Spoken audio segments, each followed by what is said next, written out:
de forma unida, todo mundo enxergando a importância de todos que tem nessa cadeia. Ninguém segura esse processo, sem dúvida um grande sucesso.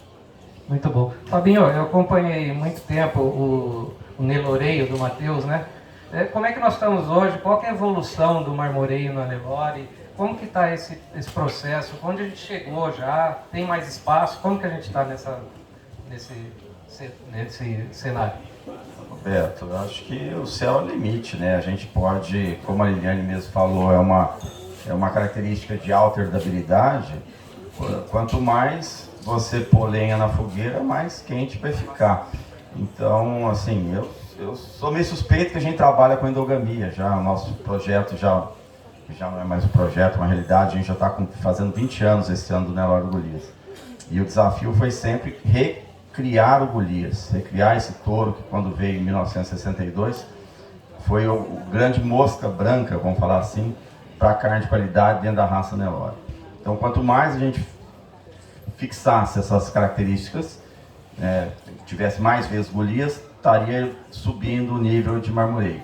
A gente estamos sempre evoluindo, né? Hoje tem animais lá na fazenda com 35 vezes o Golias no pedigree, né? Já teve animal de 5 pernas, 2 cabeças e tal, mas são ônus, né? Mas para chegar também os bons indivíduos, a gente tem que passar por esse limite. Então, mas assim, Liliane vai poder falar melhor sobre aonde pode chegar, mas hoje desde o início, até a minha história com a Liliane foi muito, no início, truculenta, né?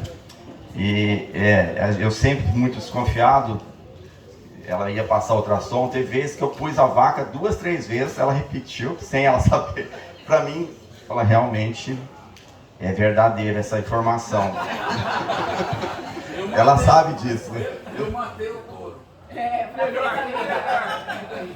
Então, mas eu acho que é uma tecnologia hoje que veio para ficar. Eu vou te falar, hoje se a Liliane falar assim, se eu tiver num prédio, pula do prédio, eu só vou torcer que seja do térreo, porque eu vou pular. Obrigado.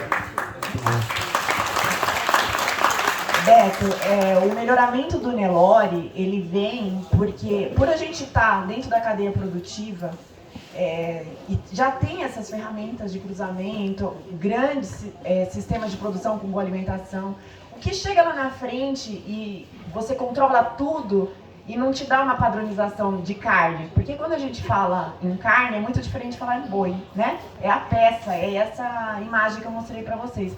Então você faz tudo certo, grupo de contemporâneo, o pai é premiado, testado, um bom sistema de alimentação, manejo, bem-estar, tudo padronizadinho. Chega lá na frente, você tem 20% de uma carne considerada premium, 80% ali não é adequado. E quem compra carne, não compra foto, não compra raça, não compra nada. Então o melhoramento do Nelore, ele vem para ser o casamento perfeito dessa engrenagem de colocar o Brasil numa carne superior. Sem o Nelore, a gente não consegue fazer isso, porque o Nelore é a raça que está em todos os cantos do Brasil e suporta todos os sistemas de produção. E o Nelore, ele é deficitário de qualidade de carne, o Nelore como um todo. Se a gente falar em termos de população, 10% do Nelore vai ter uma qualidade superior. Mas 10% do Brasil é uma Austrália. E isso é genético, e a gente pode multiplicar. E a gente multiplicando e padronizando essas mães, a gente consegue o melhor retorno financeiro e de aceitação desse produto, do Angus, do Brangus, do Bonsmara, enfim, da raça que você quiser. E é exatamente assim como a gente trabalha aqui, uma engrenagem, né? E o céu é o limite para essa ferramenta. O Fabinho já abateu animais de padrão Wagyu de marmoreio. A endogamia acelera muito esse processo, né? Então ele já abateu esses animais. Precisamos fazer marmoreio no Nelore nesse patamar? Não, mas é possível fazer, né? Eu acho que o Chiro ilustrou muito bem. O Brasil é um país desprovido de marmoreio na carne. A gente está falando numa escala de 0 a 10 que o Brasil é 1,5 de marmoreio, uma carne seca, uma carne dura.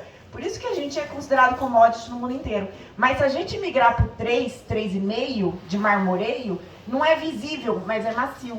Essa é a meta. 30 meses, gordura de acabamento mediana, 3,5 de marmoreio, isso é o limite para o Brasil. O que não pode, pessoal, é sair daqui achando que todo boi do Brasil é bom. Se fosse bom, a gente já estava no mundo inteiro. Para fazer carne de qualidade, a Ana pode até me ajudar, precisa ter gordura. não se faz carne de qualidade, sem gordura. Então, quando a gente corre para desempenho, quando a gente corre para aceleração, a gente está fazendo commodity. Tem espaço para os dois, mas aqui é a turma que gosta de comer carne boa, né? Mas fazer commodity com carne de qualidade... O grande passo que o Brasil pode estar com esses cruzamentos todos, melhorando a base do Nelore, é fazer commodity com carne de qualidade. É simples, sem muita... sem inventar nada, é só aplicar. Porque o que a gente precisa entregar é padronização.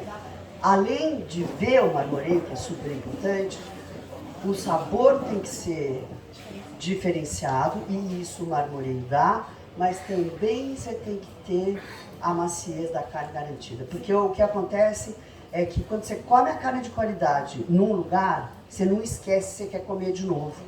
Dali a pouco, você quer voltar e quer comer de novo aquilo. Se você comer uma carne ruim, é como tomar um café ruim. Você tomou naquele lugar, você não esquece, você não volta a comer. Você vai pedir um frango, você vai pedir uma carne de porco, uma carne você não volta a comer. Então, o sabor e a maciez são duas coisas que a gente precisa trabalhar a favor disso. E isso, a complementariedade das raças é muito importante. Então, vou passar para o Lalau, estou ansioso para falar aqui. Vamos lá.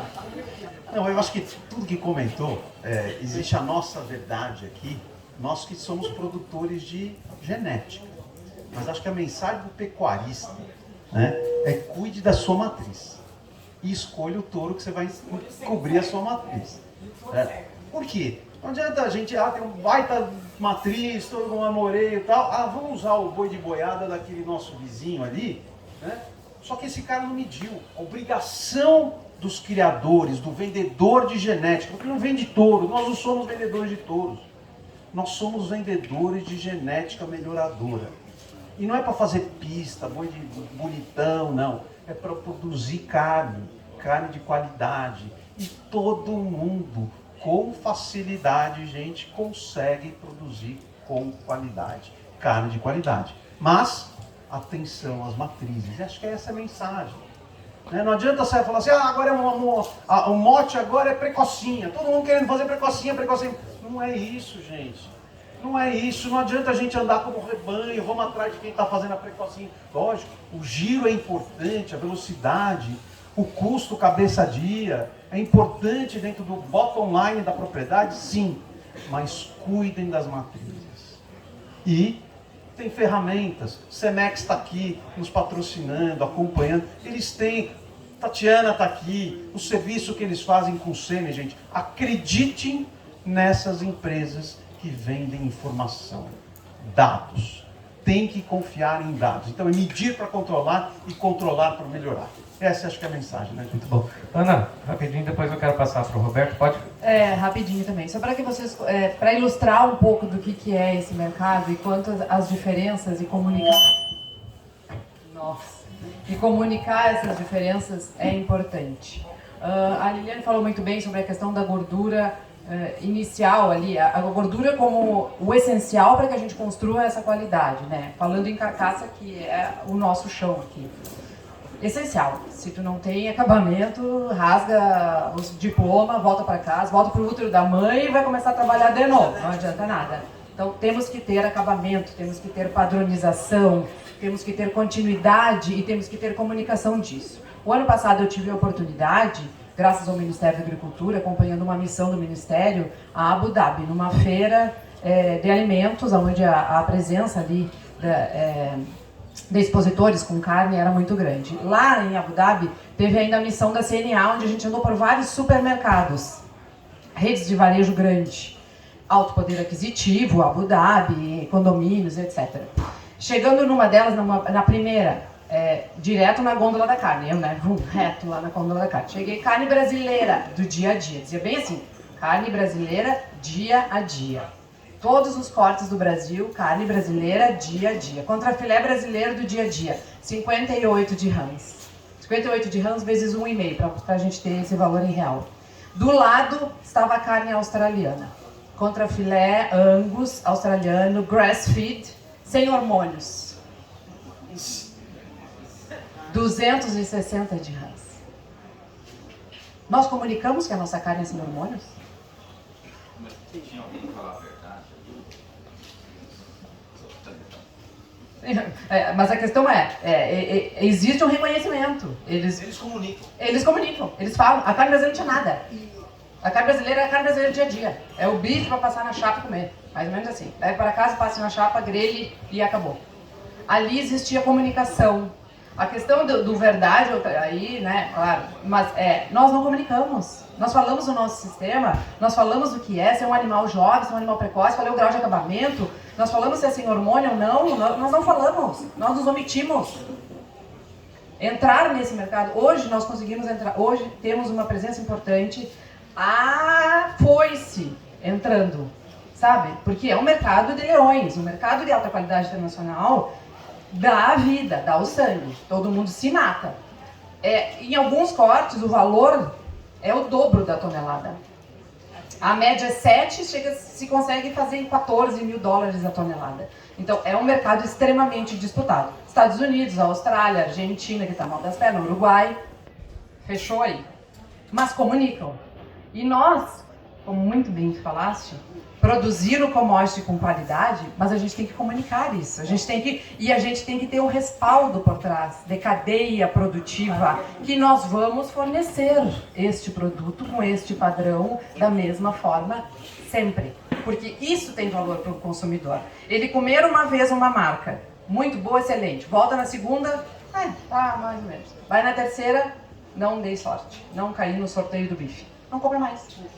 Isso eu afirmo para vocês. Ele não volta mais. Ele não compra, ele pula para outra marca. Então, consistência de fornecimento de qualidade, padronização é a alma e a comunicação. Deixa eu só complementar uma coisa. Eu assisti o ano passado uma palestra daquela moça do Território da Carne. E Andréia, ela é de uma competência impressionante. E ela trouxe um dado que é muito interessante, além da padronização, que você quer repetir a sua experiência quando você compra uma marca, a nossa apresentação comparada com a apresentação desses produtos base, planted e tudo, é muito ruim. E isso é um trabalho que nós precisamos fazer também, de melhorar a apresentação dos nossos produtos. Porque o olho é a primeira, como a Liliane falou, de ter um marmoreio, mas além do que a embalagem, a nossa comunicação, a informação, isso tudo tem muito trabalho para ser feito e o nosso GPB tá aí para isso. Roberto, eu queria te ouvir um pouquinho. Eu estava, sábado passado, eu estive conversando num grupo com a Adriane Zart. Ela está hoje lá na Irlanda. E ela falou que todo lugar que ela vai, todas as pequenas cidades da Irlanda, na carne ele apresenta a embalagem, isso foi feito aqui é do rancho, é da minha fazenda, eles têm o maior orgulho. Então eu quero te ouvir um pouquinho, o que você tem a dizer, e o que você acha que a gente também, nessa parte de comunicação, aí eu acho que você tem uma experiência, como é que a gente faz isso? A gente só ouve isso, a gente não se comunica, não consegue. Dá uma apanhado seu aí, obrigado. Eu estava escutando atentamente. Se eu tivesse, viu, Érica? Cadê a Érica, que é a grande anfitriã aqui? Se eu tivesse que pagar para estar nesse evento hoje, eu pagaria. Um evento de pecuária, há 20 anos atrás, nós estaríamos discutindo dose de adubação, nós estaríamos discutindo marca de sal mineral, nós estaríamos discutindo índice de lotação. Passados 20 anos, hoje, 11 de março de 2023, nós estamos falando em AOL, nós estamos falando em ultrassonografia de carcaça, nós estamos falando em governo, nós estamos falando em competitividade de sistemas pastoris, nós estamos falando em margem líquida por hectare ano. Vejam então vocês, eu estou me colocando no lugar de quem está nos assistindo. Nós estamos falando, nós participamos de um barco chamado Pecuária Brasileira que está condenada a dar certo. Condenada a dar certo. E por que isso? Nós nos debatemos com os nossos desafios e com os nossos problemas, mas mesmo assim, aqui tem testemunhas vivas que nós melhoramos 5, 6, 7, 8 vezes sobre si mesmo nos últimos 30 anos. O que esses produtores, o que vocês estão fazendo, o que a genética brasileira está fazendo, o que a nutrição de ruminantes fez no Brasil, é o milagre da transformação do pasto em carne de qualidade. Claro que a gente se debate, que a gente gostaria de uma embalagem melhor, que a gente gostaria de comunicar melhor, que a gente acha que tem uma oportunidade para elevar a régua da matriz do Nelore brasileiro. Sim, tudo isso, e que bom que tem esses desafios, porque tem trabalho para nós. Aí, por isso, o nosso setor é portador de futuro. Diferente do setor lá de reprografia, que fazia o xerox, lembra? Da máquina fotográfica. Então, feliz de nós que participamos desse barco. O desafio da comunicação, e eu trabalho com isso, né? Trabalho com estratégia de marketing e estratégia comercial de carne, além do trabalho que faço com a Brangos, sem dúvida, nós depositávamos há 10 anos atrás, e eu vou citar aqui respeitosamente 2 instituições, nós depositávamos uma expectativa de que a CNA ou o Ministério da Agricultura fizesse essa campanha em prol da carne brasileira. Não farão, não passa por eles, não tem competência e não tem recurso para isso. Eu acredito muito mais no poder individual do Instagram de cada um de vocês, dos fãs da carne que nós produzimos, e no poder boca a boca de que a gente tem, e lógico que se de forma organizada, é muito mais inteligente e verdadeiro do que uma boa peça de publicidade. Para nossa felicidade, o marketing mudou muito nos últimos 20 anos. E o marketing de conteúdo, o marketing de informação gratuita, voluntária, ele é muito bem aceito. Então, eu entendo muito as palavras da minha amiga Ana Doralina quando nós temos que comunicar. A nossa tarefa é levantar a informação e jogar para cima. Quem vai cabecear essa bola para nós somos nossos consumidores. Além de vocês, os nossos consumidores. O grande desafio da carne brasileira, no momento que ela romper e deixar de ser nota 5 na média para ser nota 7, nosso grande desafio é...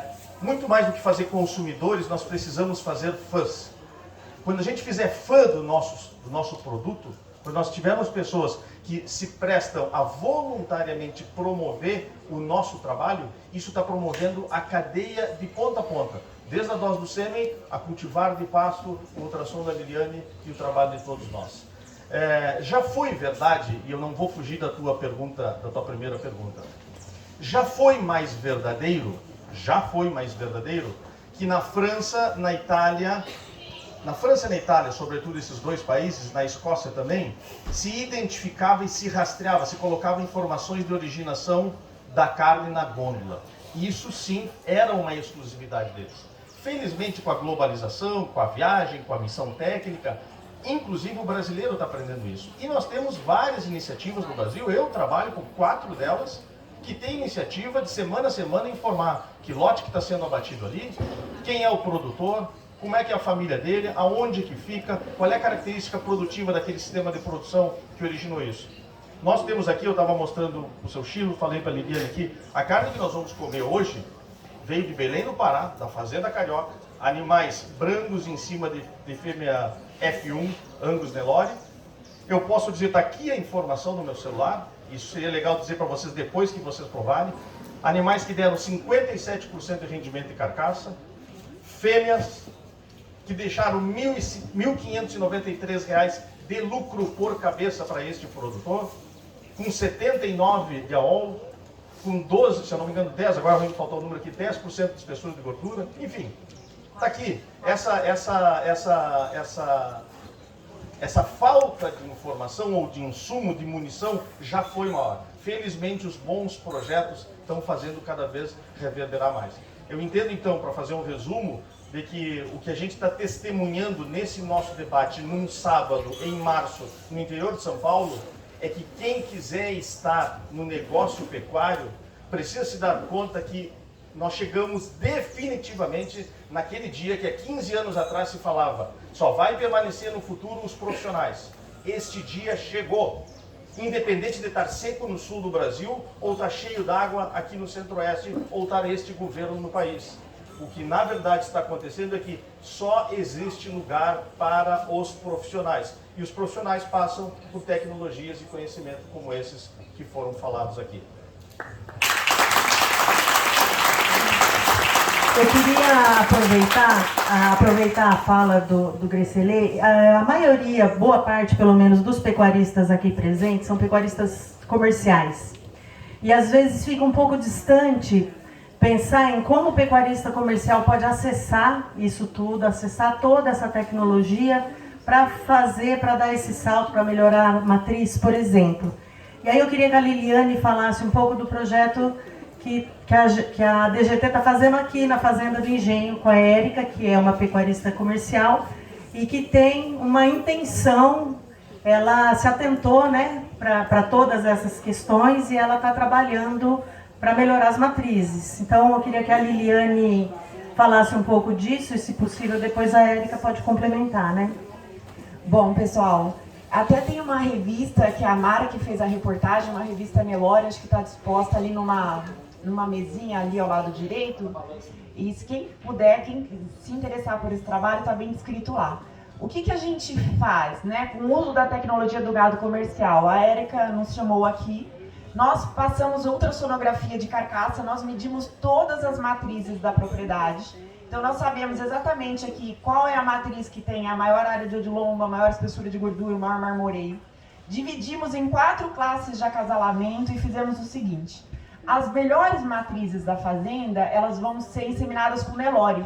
Porque o Nelore tem que fazer a melhor novilha de reposição, tem que fazer a melhor matriz. Né? O grande gargalo da pecuária brasileira hoje é o nosso Nelore, que ele é muito deficitário. Então, as melhores matrizes em área de odilombo, que é rendimento de carcaça, espessura de gordura, que é fertilidade, e marmoreio, hoje foram todas inseminadas com o Nelore, para a gente fazer um Nelore melhor ainda, inclusive com a genética Nelore do Golias, né, Fábio? Que foi usado o rubi e o tijolo. E as outras classes, que são boas de área de odilombo, boas de gordura ou deficitárias, porque tem, tá? A gente nunca usou ferramenta, como não ia não ter coisa boa e coisa ruim em todas as propriedades? A gente acasalou com Angus, um Angus direcionado por DEP, lá da Cemex, o Antônio Carlos está aqui, Tatiana também, né, onde a gente padronizou todas as classes. Para quê? Para que a Érica colha a desmama mais padronizada possível. Não vai ter mais cabeceira e meio fundo, mas sim um gado puxado para a cabeceira e para o meio. Tá? Então isso a gente fez com o uso da genética. O que está sendo discutido aqui na pecuária comercial, Mara, é que o uso do touro, o uso do sêmen, é o primeiro passo de você alavancar a sua propriedade.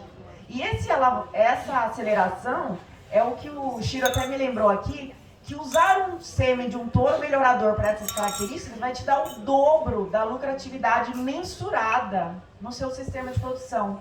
Ou se você usar uma mãe mapeada, como a Érica fez, com um pai conhecido, direcionado, vai te dar o triplo da rentabilidade no mesmo sistema de produção, que é o caso da carioca. Então, pessoal, o resumo da ópera é informação.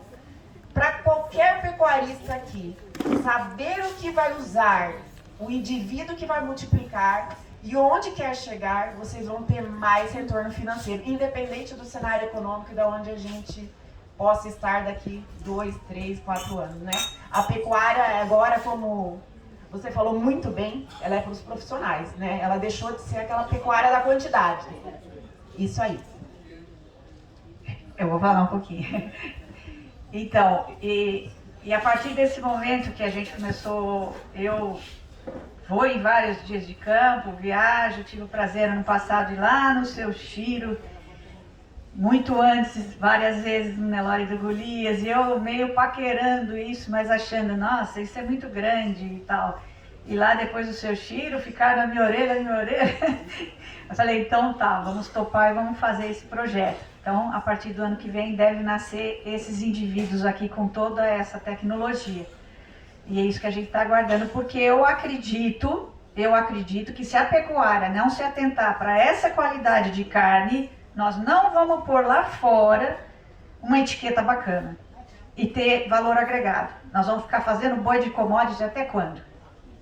Então, melhorar o rebanho, melhorar as fêmeas, base, Nelore, e aí estamos de novo, não importa a associação à raça, mas nós temos que pôr qualidade. E isso nós temos, e o Nelore tem, e as outras raças têm. mas a gente tem que focar em qualidade de carne, porque senão nós vamos ficar patinando. E nós temos nicho para isso, e nós temos que fazer para depois ser remunerado. É sempre assim, investir para depois tirar. É isso que eu penso. Então, e quem não faz matriz e que está fazendo confinamento, ferramenta também. Para não pôr boi ruim no confinamento e para falar que não dá lucro, porque o ruim come o dinheiro do bom. Esse é o pensamento meu. Muito bom, Érica. Beto, só um instante, a ferramenta ela é tão ampla, a Carioca é uma fazenda hoje está criando, né? Mas porque ela primeiro começou a usar a ultrassonografia para padronizar ponto ótimo de abate igual o Fábio. E aí que ela viu, como ela mapeia tudo, todos os indivíduos, ela mesma desossa, ela mesma comercializa, ela viu que os animais, uns rendiam 62% e outros, no mesmo sistema de produção, rendiam 52%. A Carioca que veio para a confraria e falou, gente, genética vale a pena. Porque para o selecionador é difícil acreditar, né? Ele não está medindo lá na ponta final. Quem está medindo, quem é o termômetro do nosso resultado é o gado comercial. É importante falar isso, porque ele não é produtor de genética, ele é produtor comercial. Sim, sim. O objetivo dele é gado comercial. Só que ele usa a genética para produzir o melhor gado comercial. Ele usa as raças disponíveis, a qualidade de cada raça, não importa a raça. Ele está vendo o que tem por dentro. E ele quer dinheiro no bolso. E ele quer dinheiro no bolso. É que nem o Fábio. O Fábio pode falar isso também, é um produtor comercial, né, Fábio? Sem dúvida. Mas a ferramenta foi exatamente com esse objetivo, né, como produtor, tirar o melhor desempenho e agregado a isso vem embarcado toda a questão da qualidade, né? Mas o que o seu Chiro falou, o que a Liliana está falando, que é o que paga a conta, é o AOL, né? É o que realmente produz esse animal, são quilos de carne por carcaça, é o rendimento que a gente busca e o agregado que vem, como o seu Chiro sempre fala, a cereja do bolo, que é o marmoreio que a gente vem trabalhando. Mas eu faço esse trabalho com objetivo comercial, né? Não tem dúvida. E raça, genética é importantíssimo. Mas precisa ter manejo, gente. Precisa ter pasto, precisa ter volumoso. Precisa ter uma nutrição adequada. Então a mistura do que o boi vai comer também é importantíssimo. Nós não podemos falar assim, eu produzo genética tal, eu cruzei Angus, o melhor Angus com a melhor Zebu, e vou ter uma carne de qualidade, vou chamar o frigorífico aqui e ele vai me pagar o prêmio. Não, isso é o começo, o fim é comer bem, né? E o AOL, o Marco fez um projeto lá na Anamélia, vamos confinar, você está vendendo a tua genética, por que você não está aproveitando a tua genética, você está dando para os outros de bandeja? Aí eu falei, tá bom, Marco, vamos provar. Fechamos 160 bois. Ele falou, em 90 dias vai ganhar X, nós vamos abater esse gato, você vai ganhar dinheiro. Em 72 dias, o gato estava pronto, gente. Então, quanto custa a diária no Boitel? R$20 vezes 18 dias. Quanto que a gente ganhou nisso, Fabinho? Então, é nutrição versus genética, é resultado no bolso. Eu não canso de falar. É arroba produzida porteira dentro, gente. Então, tudo isso aqui está disponível para a gente usar. Isso nós precisamos vender, não é mostrar, não é vender, né? Mostrar que é possível. No início da sua fala aqui, eu ia exatamente comentar rapidamente, tem passos antes disso aí. O produtor ele precisa saber colher pasto, ele precisa tentar adiantar os nascimentos que seja mais cedo, ele precisa fazer o dever de casa, ele precisa entender, porque às vezes assusta. Às vezes eu estou aqui sentado, eu sou um pecuarista, estou sentadinho ali, vocês falam tudo isso, genômica, coisa. Como é que eu chego aí? Como é que eu vou chegar aí? Eu tenho outro passo. Eu tenho passeio contínuo. Então, vou dividir, remanejar, fazer alternado, né? Eu quero que o Marco depois fale um pouquinho sobre isso. A gente tem muita dificuldade, Marco, né? Nesse sentido aí. Você chega no pecuarista, você tem muita coisa ainda para chegar lá. Você tem que produzir um bezerro mais pesado, tudo, a gente tem que ir com calma, né? Mas, sem dúvida, hoje é uma revolução. Hoje é uma revolução. Mas para chegar na revolução, a gente tem que ter um passinho para trás, Marco. Eu queria que você comentasse um pouco, porque tem muito detalhe em cima aí para não assustar. Não, e é interessante e vem bem a calhar esse que eu vou falar agora, porque nós estamos aqui discutindo tecnologia de ponta. Nós estamos discutindo genética que pode responder a sistemas de produção das mais altas esferas. E como é que está o pasto na tua fazenda? É uma pergunta que a gente sempre faz. Quem maneja o pasto na tua fazenda? Tá? Eu trabalho no Brasil inteiro com projetos grandes e a maioria dos projetos que eu entrei, que são projetos dos maiores do Brasil, e eu sentia dificuldade, não existia manejo de pasto. Se existe manejo, e o conceito que se existia antes era o seguinte: eu sou um produtor de capim e o boi é uma colheitadeira. Tentem me convencer disso hoje. O boi é quem paga a sua conta. Você vive do lombo do boi. Nós estamos aqui discutindo genética, discutindo colocar a AOL. A AOL é uma bexiga. Eu tenho que encher essa bexiga com alguma coisa. Se eu tenho uma bexiga de 2 litros d'água e só tenho 300 ml de água, eu não vou encher. É isso que nós temos que entender, a interação entre genética e pastagem. Nós temos que começar a olhar o pasto, o que meu boi está comendo, o que eu estou ofertando para o meu boi, para ele poder desenvolver. Hoje nas fazendas, nos grandes projetos que eu estou, existe um conceito em que nós colocamos a figura de uma pessoa que se chama manejador de pasto. Esse cara roda lote por lote, olhando bosta de boi, olhando conteúdo ruminal de boi e olhando oferta de folha. E vai fazer toda a diferença. E vai fazer mais diferença ainda se eu tenho animais de genética mais avançadas. Porque é comum a gente ter frustração, por exemplo, integração. O Beto falou sobre integração, interessante, bastante interessante. E o pessoal sempre fala o seguinte: bom, integração é o seguinte, você coloca 120 dias o boi numa Rusiziense pós-soja, o boi ganha 1 quilo por dia.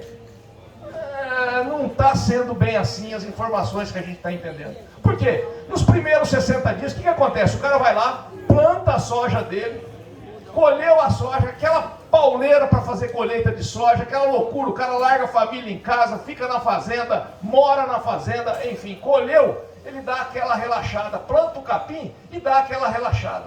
Depois que ele vai se preocupar em fazer cerca, bebedoura, a hora que ele vê o capim passou.